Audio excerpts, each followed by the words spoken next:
The strangest thing about fate is that it rarely announces itself before it changes your life. The music was too loud for a Thursday night. Bass rolled through the ballroom floor beneath my shoes while crystal chandeliers scattered gold light across hundreds of smiling faces. I balanced a silver tray against my shoulder and moved through the crowd with the practiced ease that came from 3 years of carrying drinks for people richer than I could imagine. My name is Delaney Brooks, and at 24 years old, I had mastered the art of becoming invisible. Wealthy guests loved that. They wanted their champagne filled without asking. Their empty glasses cleared before they noticed. Their problems listened to without being remembered. Invisible paid the bills. Invisible helped cover my younger brother's medical expenses. Invisible kept life simple. At least that was what I believed before that night. The Grand Astoria Hotel looked like something from another world. Marble floors. Floor-to-ceiling windows. A skyline view worth more than my entire apartment building. Outside, Manhattan glittered beneath a warm spring sky. Inside, politicians, investors, celebrities, and people whose names appeared on skyscrapers laughed beneath millions of dollars in lighting. I adjusted my black uniform and stepped around a group discussing private jets. My feet hurt. My back hurt. My bank account definitely hurt. But tonight's event paid double. Double pay meant fewer worries when the next hospital bill arrived. A jazz remix drifted through hidden speakers. The rhythm was upbeat, playful, impossible to ignore. I caught myself moving slightly with the music while carrying a tray of sparkling water. One step, a tiny spin, barely a second, nothing more. A guest laughed. Nice move, sweetheart. I smiled despite myself. Occupational hazard. A few nearby guests chuckled. The moment passed, or so I thought. Because across the ballroom, someone was watching. I didn't notice him then. I noticed everything else instead. The scent of expensive perfume. The flash of camera lights. The endless clink of crystal glasses. The pressure building behind my eyes after a 12-hour shift. My coworker Bree appeared beside me carrying appetizers. Table 21 needs service. I sighed dramatically. Do they ever stop eating? Not when someone else is paying. We exchanged tired smiles. Then she disappeared back into the crowd. I headed toward the VIP section. That was when I saw him for the first time. Grayson Moretti. Even before I knew his name, I knew he was important. People shifted when he moved. Conversations lowered around him. Men in tailored suits stayed close without appearing obvious. He stood near the windows holding a glass of bourbon. Tall, dark-haired, calm in a room full of noise. He wasn't laughing, wasn't networking, wasn't trying to impress anyone. He looked like the only person there who had absolutely nothing to prove. Our eyes met for less than a second. Then I looked away. Rich men attended events like this all the time. They weren't part of my world. I certainly wasn't part of theirs. I delivered drinks, collected empty glasses, kept moving. Yet something felt different. Not dangerous. Not exactly. Just strange. Like a storm hiding beyond a clear horizon. I shook the feeling away and continued working. Then the music changed. A familiar Motown classic filled the ballroom. One of my favorites. Without thinking, I spun lightly around a guest carrying a tray of champagne. The movement lasted maybe 2 seconds. Quick, effortless, harmless. Several guests laughed and applauded. Someone whistled. My face warmed. Show off, Bree called from across the room. I grinned. Then I noticed something odd. Near the far service entrance stood a waiter I didn't recognize. That alone wasn't unusual.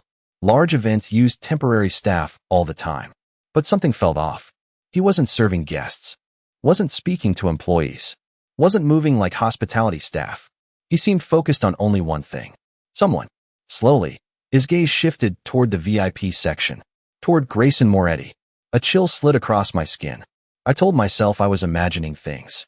I was tired. Overtired. Yet the feeling refused to leave. And for reasons I couldn't explain, I found myself watching him instead of the guests. Because sometimes the smallest details become the biggest mistakes. And sometimes they become the reason your entire life changes before sunrise.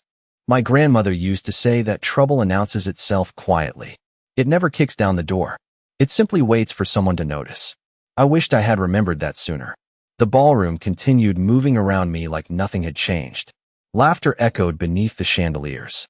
Waiters crossed polished marble floors carrying silver trays. A string quartet had replaced the Motown music.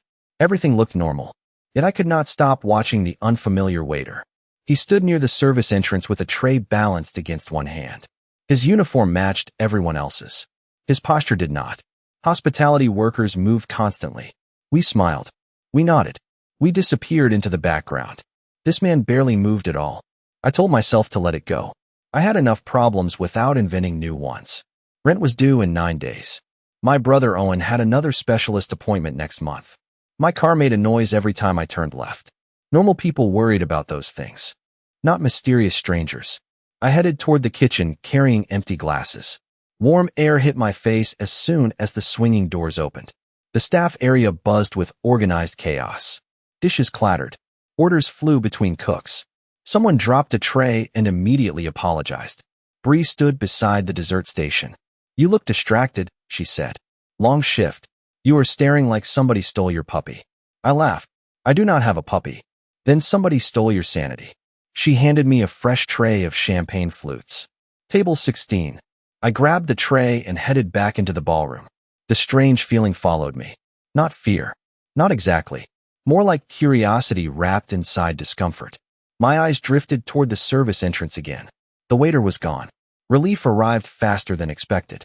Maybe I had imagined everything. Maybe exhaustion was playing tricks on me. I took a slow breath and continued working. 10 minutes later, I spotted him again. This time he stood near a marble column overlooking the VIP section. My stomach tightened. He was not serving anyone.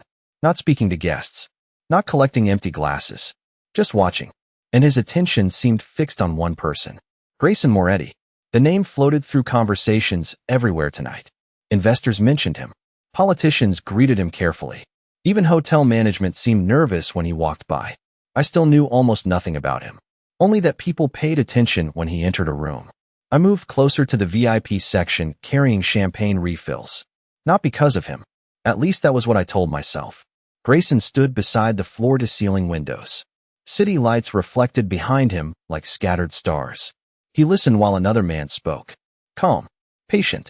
Completely in control. Then something unexpected happened. Grayson looked directly toward the service entrance. Toward the same waiter I had been watching. Their eyes met briefly. The waiter immediately looked away. A cold sensation slid down my spine. Normal employees did not react like that. Neither did normal guests. I slowed my pace. My heartbeat felt louder than the music. Maybe there was a simple explanation. Maybe the man was new. Maybe he was nervous. Maybe I needed sleep. Then the waiter adjusted his sleeve. For a split second, I noticed something beneath the cuff. Not a hotel badge. Not part of the uniform. A small communication earpiece. My feet stopped moving. Every employee received temporary badges. None received communication devices. I knew because management complained about costs constantly. The realization settled heavily inside my chest. Something was wrong. Very wrong. I should have told security immediately. Instead, I hesitated. What if I was mistaken? What if I embarrassed myself over nothing? People like me did not interrupt expensive events with suspicions. We served drinks and stayed quiet. That was the unspoken rule. I continued walking. 5 steps. 10 steps. Then I noticed the waiter moving. Slowly. Purposefully. He was heading toward the VIP section. Toward Grayson. Every instinct inside me screamed that I should say something. My mouth went dry. My palms felt damp against the tray. The distance between them kept shrinking. 20 feet. 15. 10. Before I could overthink it, I changed direction. I approached Grayson's table with fresh champagne. My pulse hammered in my ears. One of the suited men beside him glanced at me. Professional. Alert. Observant. I lowered a glass onto the table. Then I leaned slightly toward Grayson. Just enough to be heard. "I think that waiter does not belong here." The words escaped before courage disappeared. Grayson turned his head toward me. His eyes locked onto mine. Sharp. Focused. Completely unreadable. For one terrifying second, I regretted everything. Then his gaze shifted past me. Toward the waiter. The room suddenly felt much colder. I straightened immediately and stepped away. No explanation. No apology. No dramatic reaction. Just silence. I disappeared back into the crowd, convinced I had made the biggest mistake of my life. What I did not know was that 3 hours later, someone would knock on my apartment door because of that single sentence. The rest of the evening passed in a blur of forced smiles and unanswered questions.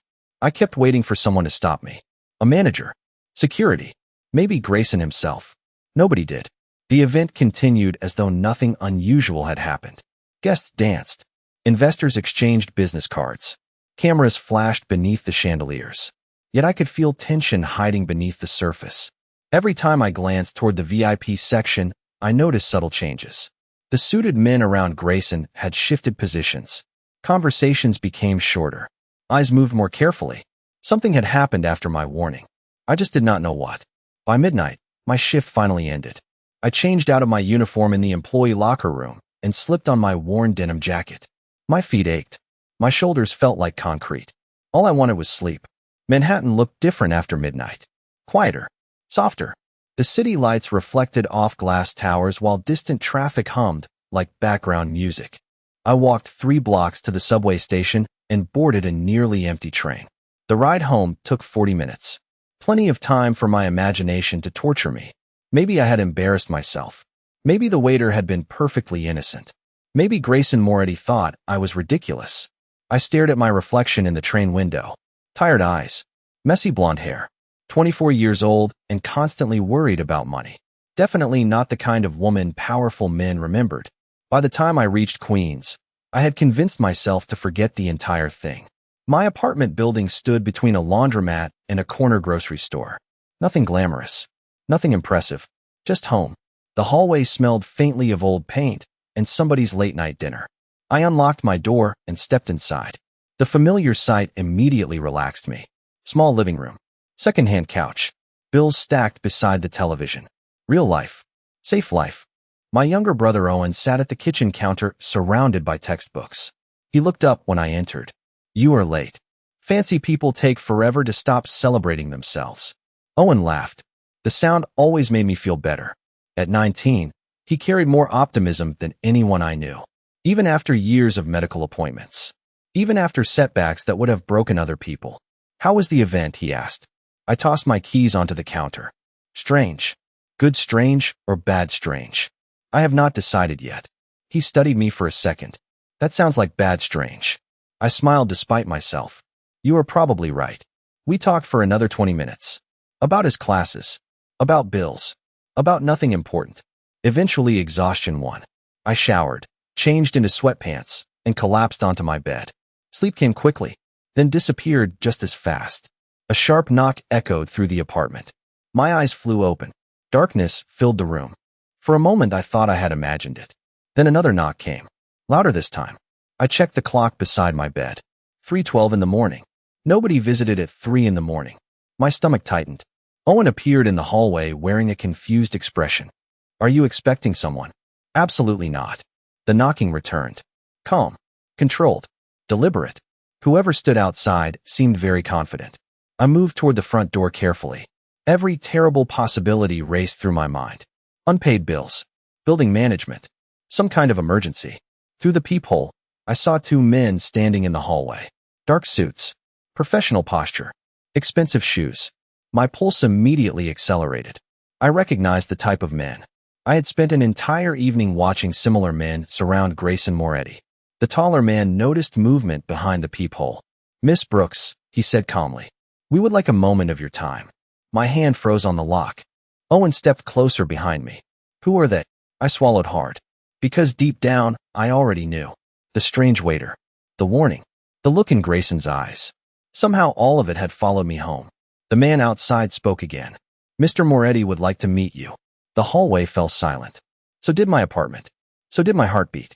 Because suddenly I realized one terrifying truth. Grayson Moretti had not forgotten me at all. Fear has a way of making ordinary hallways feel much longer. I stood frozen beside the front door while the 2 men waited outside. Neither knocked again. Neither sounded impatient. That somehow made everything worse. Owen looked between me and the door. "Tell me you are not opening it."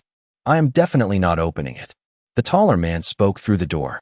"Miss Brooks, we are not here to cause problems. Mr. Moretti simply wishes to speak with you." I exchanged a look with Owen. That is exactly what someone causing problems would say. For a second, silence lingered outside. Then the shorter man laughed softly. The sound surprised me. Somehow I had expected machines, not people. "Fair point," he admitted. My pulse remained elevated.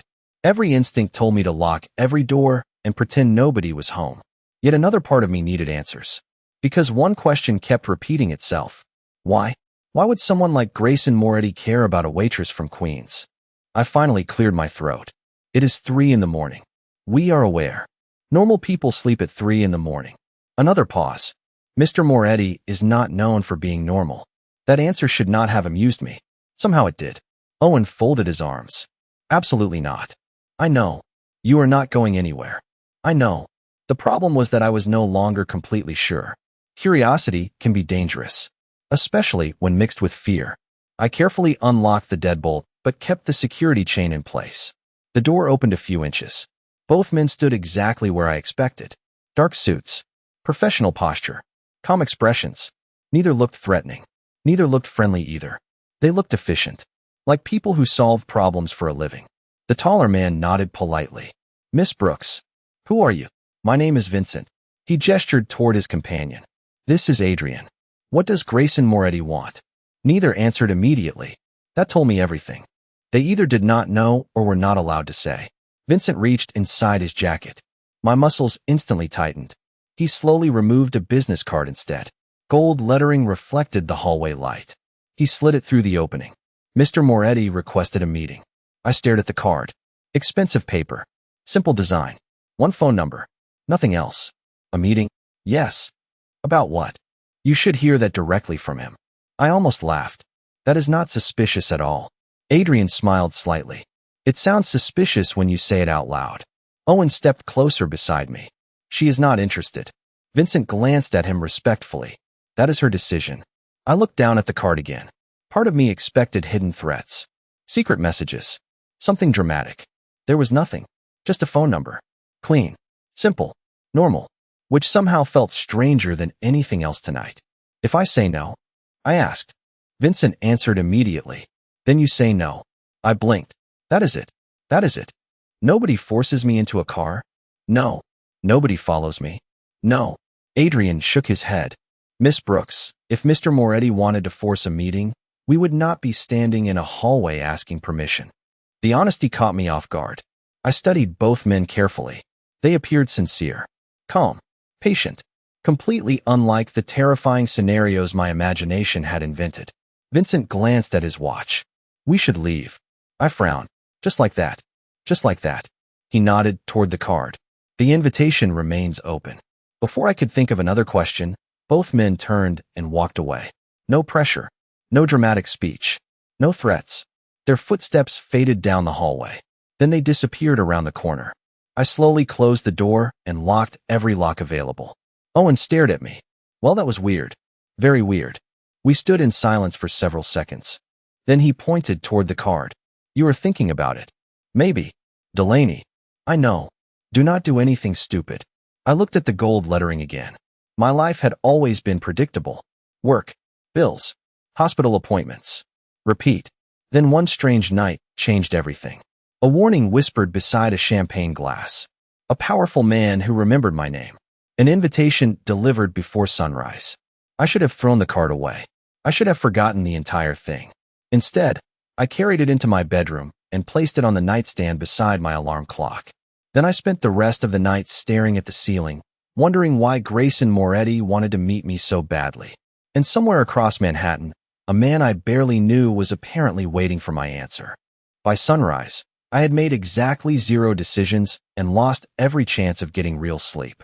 The gold-lettered card remained on my nightstand like a question I could not answer. Every time I looked away, my eyes drifted back toward it. By 7 o'clock, I gave up entirely and dragged myself into the kitchen. Owen sat at the counter eating cereal while reading notes for class. He glanced up once and immediately frowned. You look terrible. Thank you for your support.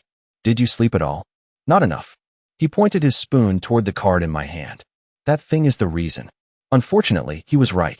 I poured coffee into my favorite chipped mug and stared out the window. Queens looked ordinary this morning. Delivery trucks rolled past. People hurried toward work. Life continued exactly as it always had. Yet mine felt strangely off balance. You are not actually considering it, are you? Owen asked. I hesitated too long. His expression answered for me. Delaney. I know. You do not know. That is the problem. I sighed. Maybe I just want answers. Answers from a billionaire who sends men to your apartment at 3 in the morning? That does sound bad when you say it out loud. Owen shook his head. It sounded bad before I said it. The conversation followed me throughout the day. At work, on the subway, during lunch, even while restocking glassware at the restaurant. Every spare moment, my mind returned to the same question. Why me? Around 2 in the afternoon, my phone vibrated. Unknown number. I almost ignored it. Curiosity won again. Hello, Miss Brooks. I instantly recognized Vincent's voice. My stomach tightened. How did you get this number? Employee records from the hotel. That is slightly concerning. Fair. His tone remained calm. Professional. I am calling because Mr. Moretti asked whether you had reached a decision. I leaned against a storage shelf. You called to follow up. Essentially. I rubbed my forehead. What exactly happens if I agree? A conversation. That is not very specific. It is the only answer I have. I expected pressure. Instead, I received patience. You can decline, Vincent added. Nobody will bother you again. That surprised me more than anything else. Really? Really? I looked around the empty hallway. Somewhere between fear and curiosity, a third feeling had started growing. Frustration. Because everyone seemed to know more than I did. Fine, I said before I could change my mind. Silence greeted my answer. Then Vincent spoke carefully. Fine means yes. Fine means I want answers. Understood. Public place. Of course. Daytime. Of course. No surprises. This time he laughed softly. I will do my best. The meeting was arranged for the following afternoon. A restaurant overlooking the East River. Private enough for conversation. Public enough to make me feel safe. At least that was the idea. The next 24 hours crawled by. I changed outfits 6 times before settling on dark jeans, boots, and a simple navy sweater. Nothing fancy. Nothing that suggested I belonged in Grayson Moretti's world. Because I did not. The restaurant occupied the top floor of a modern glass building. Floor-to-ceiling windows framed the river and skyline beyond. Everything looked expensive. Even the air felt expensive. A hostess greeted me immediately. Miss Brooks. I nearly turned around right then. Instead, I nodded. She guided me toward a private dining area overlooking the water. My heartbeat grew louder with every step. Then I saw him. Grayson sat alone at a table beside the windows. No crowd. No entourage. No visible security. Just him. Sunlight reflected across the river behind him. He looked up as I approached. Calm. Focused. Like a man who already knew exactly how this conversation would go. Unfortunately, I had no idea. Miss Brooks, he said. His voice sounded exactly as I remembered. Controlled. Quiet. Confident. I remained standing. I almost did not come. A faint smile touched the corner of his mouth. I know. Somehow that answer made me even more nervous. I remained standing for several seconds because sitting felt too much like accepting whatever this situation had become. Grayson seemed completely unbothered by the delay. He simply waited. Patient. Confident. Like a man accustomed to people making decisions around him. Finally, I pulled out the chair across from him and sat down. The river shimmered beyond the windows. Boats drifted across the water. Everything outside looked peaceful. My nerves felt anything but peaceful. You wanted to see me? I said. I did. Why? Grayson folded his hands on the table. Because you noticed something important. I frowned. The waiter. Yes. The direct answer caught me off guard. No games. No mysterious riddles. Just honesty. Who was he? I asked. Grayson studied me for a moment. Someone who should not have been there. That answer explained almost nothing. You realize that sounds incredibly vague. It is the most truthful answer I can give. A server approached our table carrying water glasses. The interruption gave me a chance to breathe. Once we were alone again, I leaned forward slightly. What happened after I warned you? His expression remained calm. My team investigated. And your concern was justified. A chill moved through me. For 2 days, I had convinced myself I imagined everything. Now that possibility disappeared. So I was right. You were. The confirmation should have made me feel proud. Instead, it made me uneasy. Because if I had been right, then whatever happened afterward must have been serious enough to reach my apartment at 3 in the morning. I wrapped both hands around my water glass. You could have thanked me with a phone call. Something almost resembling amusement appeared in his eyes. I considered it. Then why did you not? Because I wanted to meet you. My heartbeat stumbled unexpectedly. Not because the statement sounded romantic. It did not. It sounded deliberate, calculated, honest. Somehow that felt more dangerous. What? I asked again. Grayson looked toward the river for a brief moment. Most people in that ballroom were focused on themselves. He returned his attention to me. You were focused on everyone else. I did not know how to respond to that. He continued. You saw something hundreds of people missed. Maybe I was just paranoid. You were observant. The distinction mattered to him. I could hear it in his voice. Silence settled between us. Not uncomfortable silence. Just unfamiliar silence. The kind that appears when two strangers are trying to understand each other. Eventually I broke it. You still have not explained why this required a meeting. Grayson nodded slightly. Fair question. He reached into his jacket pocket. My muscles tightened instinctively. Instead of pulling out anything dramatic, he placed a folded piece of paper on the table. What is this? Information. I unfolded it carefully. My confusion grew immediately. The page contained medical billing records. My medical billing records. More specifically, Owen's. My stomach dropped. How did you get these? I had my team look into you. I stared at him. That is not a normal sentence. No. At least he was self-aware. I glanced down again. Outstanding balances. Treatment costs. Specialist visits. Numbers I knew far too well. My chest tightened. You investigated my family. I investigated the woman who helped me. I should have been angry. Part of me was. Yet another part understood why someone like Grayson would gather information before meeting a stranger. You had no right. You are correct. The immediate agreement surprised me. Then why do it? He did not look away. Because I wanted to understand who you are. The sincerity in his voice made arguing more difficult than it should have been. I folded the paper and set it aside. And what exactly did you learn? Grayson answered without hesitation. You work 2 jobs. I remained silent. You help support your brother. Still silent. You have spent years putting other people before yourself. My throat suddenly felt tight. Nobody had ever summarized my life so quickly, or so accurately. You do not know me, I said quietly. Not yet. The words lingered between us. Not yet. As though knowing me was simply a matter of time. As though he had already decided something I had not. Before I could respond, his phone vibrated once against the table. He glanced at the screen. For the first time since arriving, something shifted in his expression. Not fear. Not anger. Concern. Brief, but unmistakable. He silenced the phone immediately. Yet the moment had already passed. I noticed it. And judging by the way his eyes narrowed, he realized I had noticed it too. People reveal more in 1 second of surprise than in an hour of conversation. I learned that watching Grayson glance at his phone, the reaction lasted less than a heartbeat. Most people would have missed it. I did not. The same way I had noticed the waiter. The same way I noticed things when life forced me to. Grayson set the phone face down on the table. His expression returned to normal almost instantly. Calm. Controlled. Unreadable. Yet something had changed. The air between us felt different. More serious. Bad news? I asked. He studied me for a moment. Why would you assume it was bad? Because nobody looks concerned after winning the lottery. A faint smile appeared. Brief. Genuine. Gone before I could fully register it. Fair observation. I folded my arms. You still did not answer. His fingers tapped lightly against the table. A situation requires attention. That sounds important. It is. Then why are you still here? The question seemed to surprise him. Not because it was rude. Because it was honest. He looked toward the river again before answering.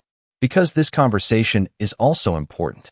Nobody had ever said something like that to me before. Not with that level of certainty. My instinct was to dismiss it.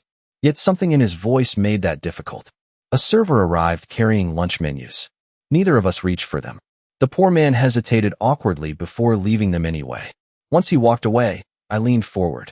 Let me ask you something. All right. How many people are you used to controlling? His eyebrows lifted slightly. Controlling? Influencing? Directing? Managing? Pick whichever word makes you feel better. This time the smile lasted longer. A significant number. That explains it. Explains what? You seem confused by people who disagree with you. His expression actually softened. You think I am confused? I think you are not used to hearing no. He considered that. Surprisingly, he nodded. Perhaps. I almost laughed. Most powerful people spent their lives pretending they were humble. Grayson simply accepted the criticism and moved on. That honesty was becoming a problem. It made him harder to dislike.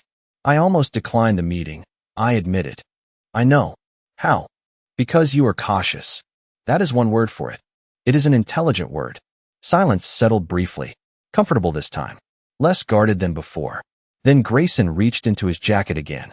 I immediately pointed at him. You have to stop doing that. Doing what? Reaching into your jacket dramatically. For the first time, he laughed. A real laugh. Low and quiet. The sound completely transformed him. Suddenly he looked younger.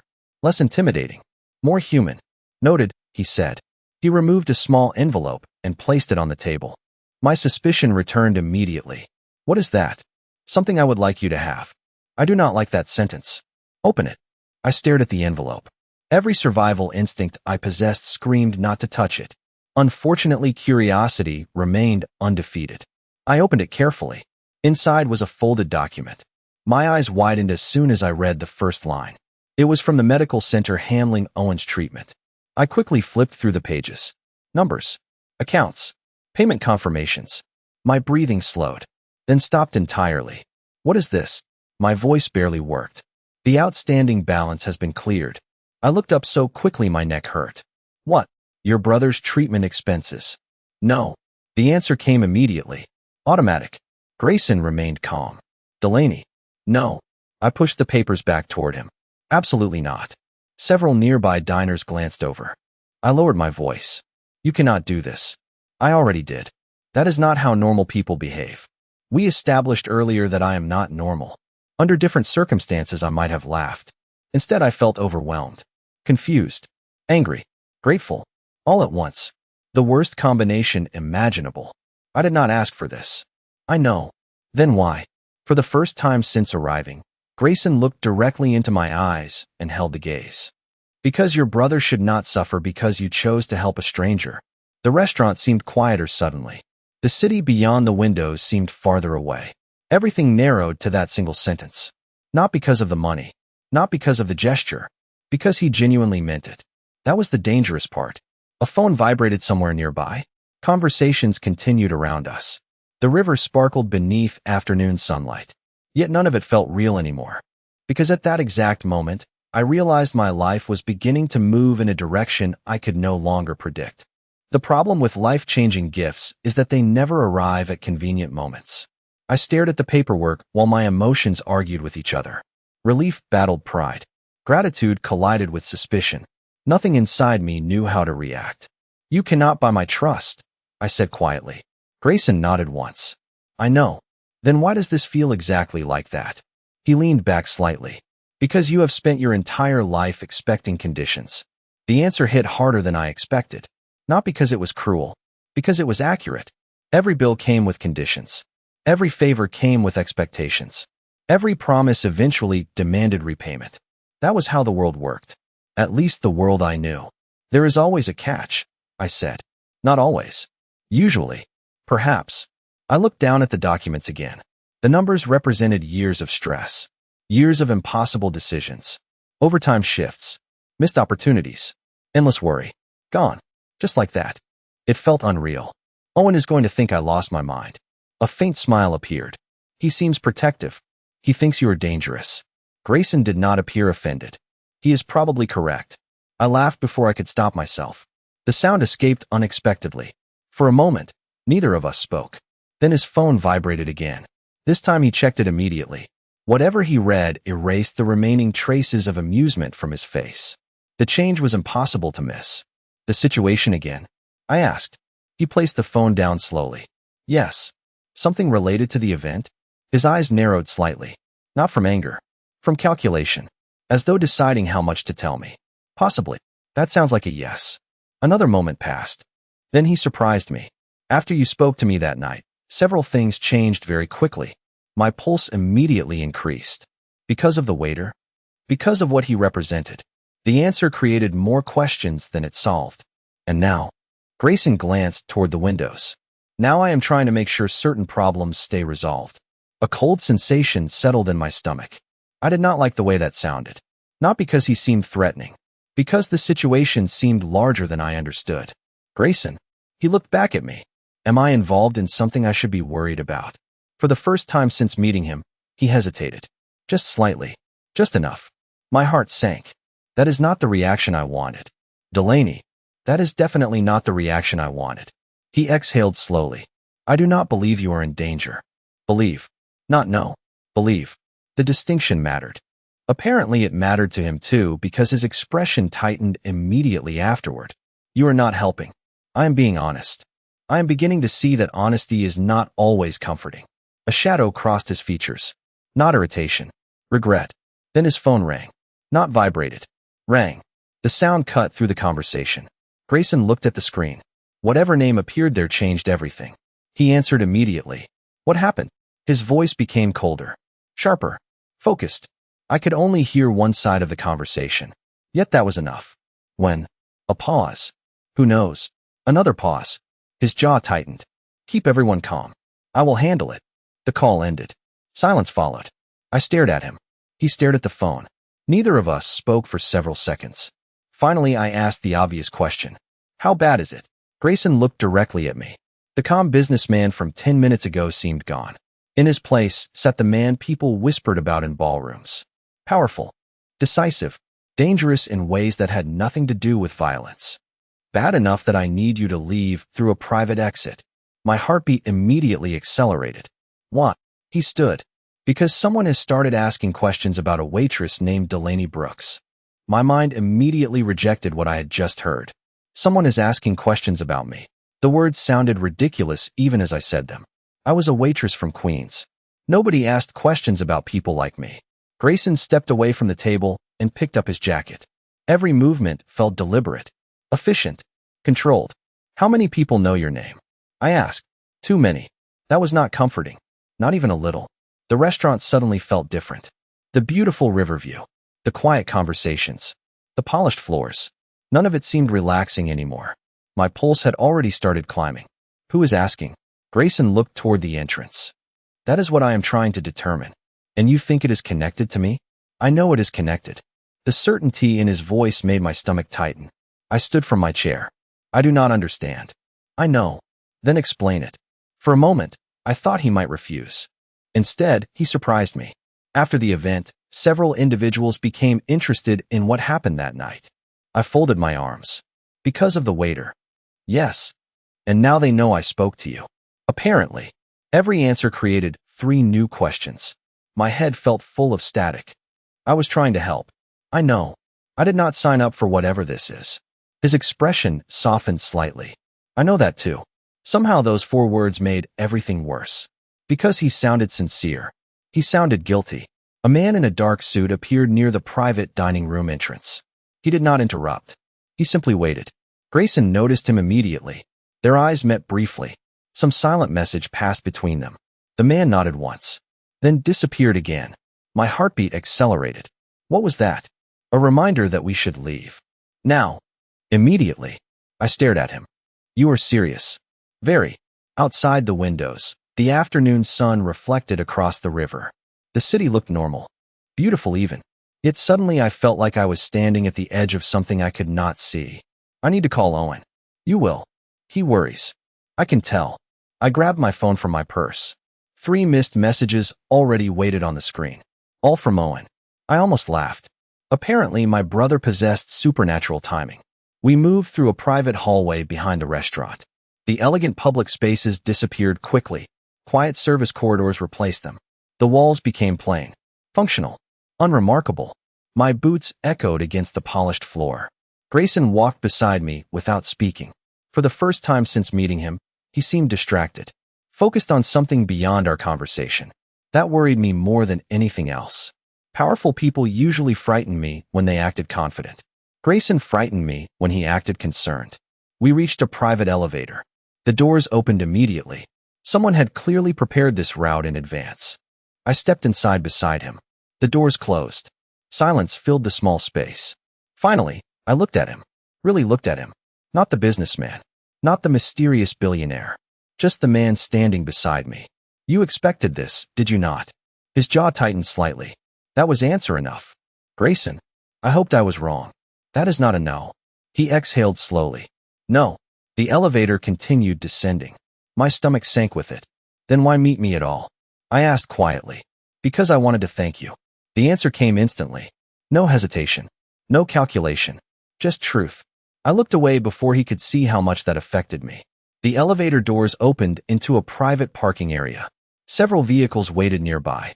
Dark sedans. Professional drivers. The kind of scene that belonged in someone else's life. Not mine. Grayson guided me toward one of the cars. Then his phone rang again. This time he answered immediately. I watched his expression change while he listened. Calm became concern. Concern became something sharper. More urgent. The call lasted only seconds. When it ended, he turned toward me. Delaney. The way he said my name made my chest tighten. What happened? His eyes locked onto mine. Your brother just left his college campus. Every muscle in my body froze. How do you know that? Grayson did not answer immediately. And somehow that silence was far more terrifying than anything he could have said. The world narrowed to a single thought. Owen. Everything else disappeared. The parking garage. The expensive cars. The questions surrounding Grayson. None of it mattered. What do you mean he left campus? I asked. My voice sounded distant even to me. Grayson looked at his phone again. One of my people was keeping an eye on locations connected to you. I stared at him. You had someone watching my brother. Watching for potential problems. That is not better. I know. Frustration surged through me. Yet fear arrived faster. Much faster. Where is he now? Grayson glanced toward the screen. He appears to be heading toward the subway. I immediately pulled out my phone and called Owen. Straight to voicemail. My stomach dropped. I called again. Voicemail. Again. Same result. Panic began building in my chest. He always answers. Grayson watched me carefully. Delaney. He always answers. Your brother is probably fine. Probably is not a word I want right now. He nodded once. Fair enough. My hands trembled slightly as I typed another message. Call me immediately. No response. The silence felt wrong. Owen knew I worried. He never ignored multiple calls. Grayson motioned toward the waiting sedan. Get in. Under normal circumstances, I would have argued. Today was not normal. I climbed into the back seat. Grayson entered beside me. The driver pulled away immediately. Manhattan slid past the windows in flashes of glass and sunlight. My phone remained in my hand. I checked it every few seconds. Nothing. Talk to me, I said suddenly. Grayson turned toward me. About what? About why this is happening. His expression hardened slightly. Not toward me. Toward the situation. Someone became interested after the event. Interested in what? Information. About me? About everyone connected to what happened. I shook my head. I was just working. I know. I said one sentence. Sometimes one sentence changes everything. The words settled heavily between us. I hated that they sounded true. The car crossed toward Queens. Traffic moved slowly. Every red light felt personal. Every delay felt unbearable. My phone finally vibrated. Relief exploded through me, then disappeared immediately. Unknown number. Not Owen. I answered anyway. Hello. Silence. Then the call disconnected. My heartbeat accelerated. What was that? Grayson asked. Nobody spoke. His jaw tightened. Do not answer unknown numbers again. You say that like it means something. It might. The certainty in his voice made me uneasy. We drove another 10 minutes. My phone remained silent. Then Grayson's rang. He answered immediately. Report. His expression changed while he listened. Not panic. Not fear. Focus. Intense focus. Are you certain? A pause. Stay there. The call ended. I gripped the edge of my seat. What happened? He looked directly at me. Your brother never entered the subway. My blood ran cold. What? He changed direction. Why? We do not know. Every terrible possibility rushed into my mind at once. Had someone approached him? Had something happened? Was he hurt? Lost? Confused? My breathing became shallow. Grayson noticed immediately. Look at me. I did. Take a breath. I hated that the instruction worked. One breath. Then another. Good, he said quietly. The car turned onto a side street. My neighborhood appeared ahead. Familiar buildings. Familiar stores. Familiar sidewalks. Yet nothing felt familiar anymore. Another call came through. This time it was Owen. I answered so quickly I nearly dropped the phone. Owen. Delaney. Relief nearly knocked the air from my lungs. Where are you? What is going on? He asked. You called 6 times. I closed my eyes. Thank God. Where are you? I repeated. Outside our building. I froze. Grayson froze too. What? I just got home. My relief lasted exactly 1 second. Because something in Owen's voice sounded wrong. Confused. Uneasy. What? I asked carefully. Because somebody left an envelope at our door. Every muscle in my body tightened. What kind of envelope? Silence filled the line. Then Owen answered quietly. One with your name on it. For a moment, nobody spoke. The car continued moving through Queens while my heart pounded against my ribs. Do not open it, Grayson said immediately. His tone left no room for debate. I tightened my grip on the phone. Owen, listen to me carefully. You are starting to scare me. Just answer the question. Did you open the envelope? A pause. Then relief flooded through me. No. I closed my eyes. Thank God. Good. Stay exactly where you are. Owen sounded more confused than ever. Delaney, what is happening? I looked toward Grayson. He was already dialing another number. His voice dropped low as he spoke. Calm. Efficient. Focused. 2 minutes, he told whoever answered. No mistakes. The call ended. I hated how much confidence that gave me. 3 days ago, I would have wanted nothing to do with this man. Now part of me felt relieved he was here. That realization was unsettling. Owen, I said, go inside the apartment. Not until somebody explains this. Inside. Now. He recognized my serious voice. I rarely used it. Fine, he muttered. But you owe me answers. The call ended. Silence filled the car. Outside the window, familiar streets slid past. My neighborhood had never looked so distant. What if it is nothing? I asked quietly. Grayson did not answer immediately. Then we lose 10 minutes. And if it is not nothing? His jaw tightened slightly. Then we learn who wants your attention. The sedan turned onto my block. I immediately noticed something unusual. 2 unfamiliar vehicles sat near my building. Ordinary cars. Yet they somehow stood out. Grayson noticed them too. Stay in the car. Absolutely not.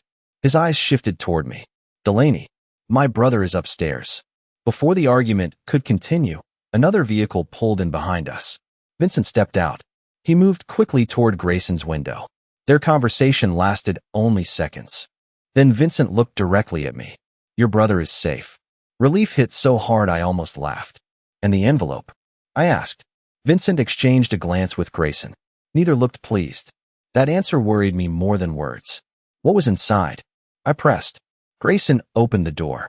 Come with us. We entered the building together. The hallway smelled exactly the same as always. Old paint. Laundry detergent. Somebody cooking dinner 2 floors away.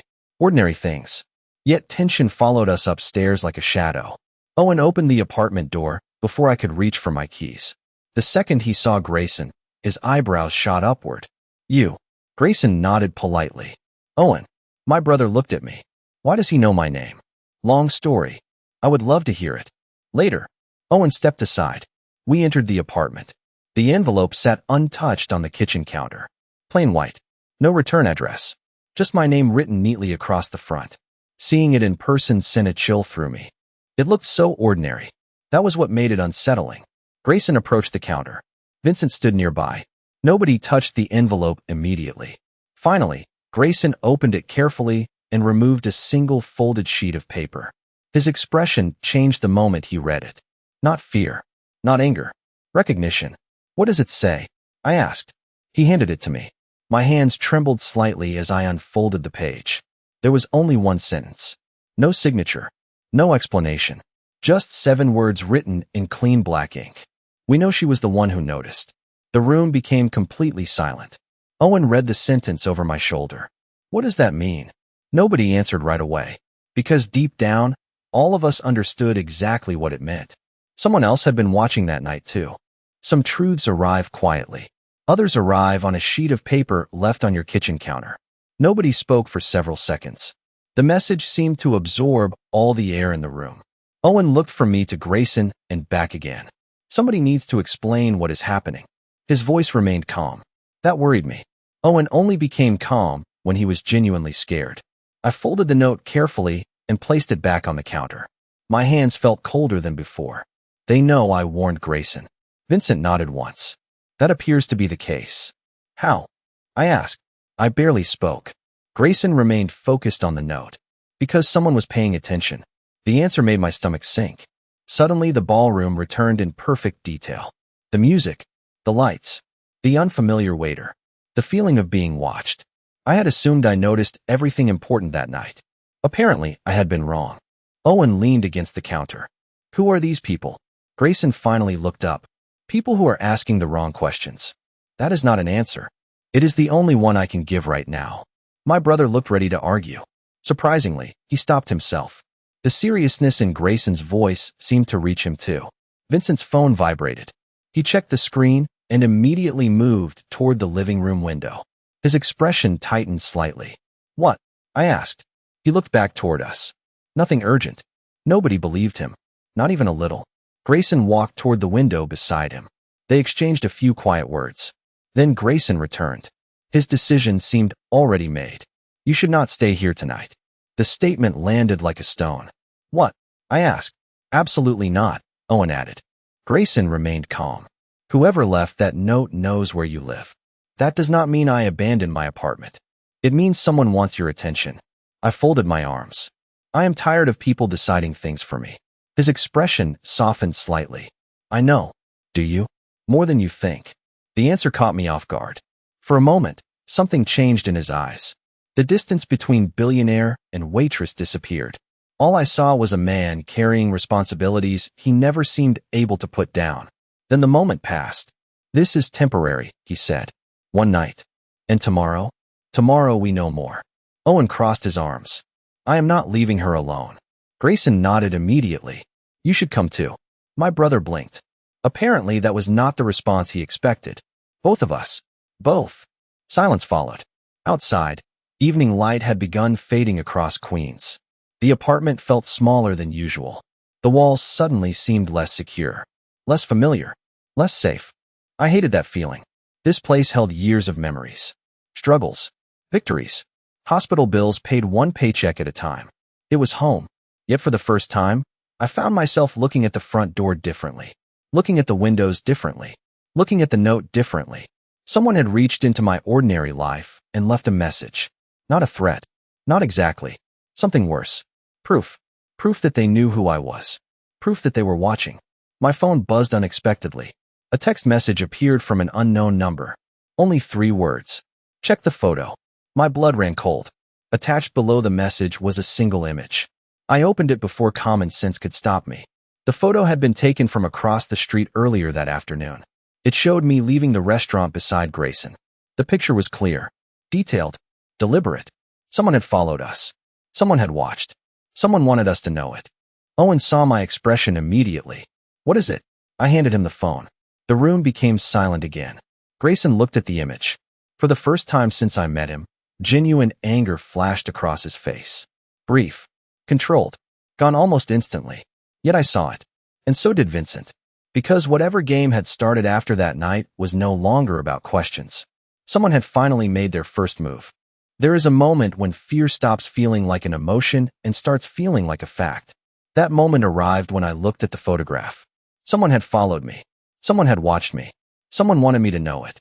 The apartment felt smaller than ever. Owen handed my phone back carefully. His face had gone pale. They took this today. Yes, I answered quietly. Nobody spoke for several seconds. Vincent moved toward the window again. His attention remained fixed on the street below. Grayson stood completely still. That worried me more than panic would have. Calm people become dangerous when they stop moving. Finally, he looked at me. We are leaving. This time I did not argue. Neither did Owen. 20 minutes later, we were crossing a bridge out of the city. Night had settled over New York. The skyline glowed behind us like a field of stars. I sat beside Owen in the back seat while Grayson faced us from across the cabin. The silence felt different now. No longer awkward. Just heavy. Everyone was thinking the same thing. How had a normal life become this complicated so quickly? The drive lasted nearly an hour. Eventually, the city lights faded behind stretches of dark shoreline and quiet roads. Then the gates appeared. Tall, private, secure. Beyond them stood a sprawling waterfront estate overlooking the ocean. Owen stared through the window. This is a house. Technically, Vincent said. Technically, Owen muttered. This place has its own zip code. For the first time all evening, I almost smiled. The property sat on a rocky stretch of coastline. Waves rolled against the shore below. White lights illuminated stone pathways winding through carefully maintained gardens. Everything felt peaceful, protected, far away from the chaos we had left behind. Inside, the house felt surprisingly warm. No gold statues. No excessive displays of wealth. Just wood, stone, bookshelves, and large windows facing the water. It looked lived in. Human. That surprised me. A woman in her 60s greeted us near the entrance. Her silver hair was tied neatly behind her head. Grayson. Her voice carried gentle authority. Everyone is settled. He nodded. Thank you, Maria. She turned toward Owen and me.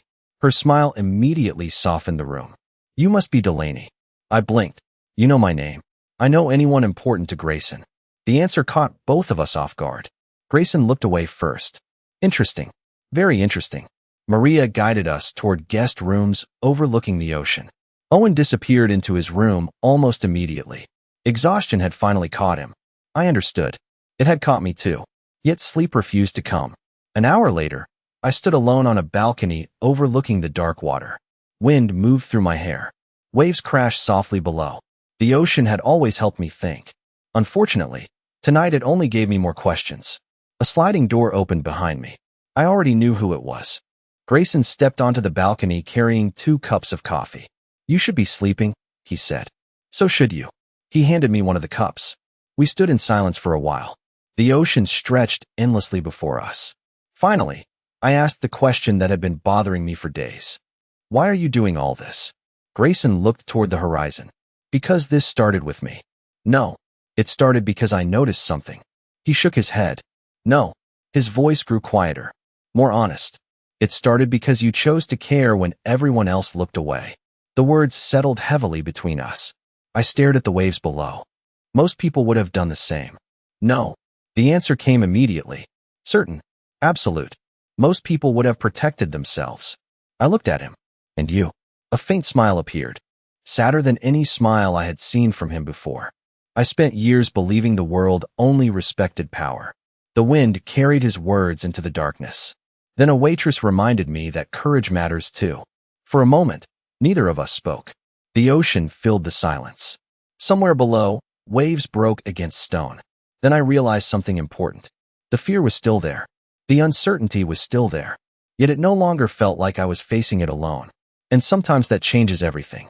Grayson looked out toward the water one final time. You thought I noticed you because of a dance. His voice was almost lost beneath the wind. Then he turned toward me. The truth is much simpler. I waited. His eyes met mine. Calm. Steady. Honest. I noticed you because you were the only person in that room brave enough to warn a stranger. The ocean crashed against the shore below. And for the first time since that night at the gala, everything finally made sense.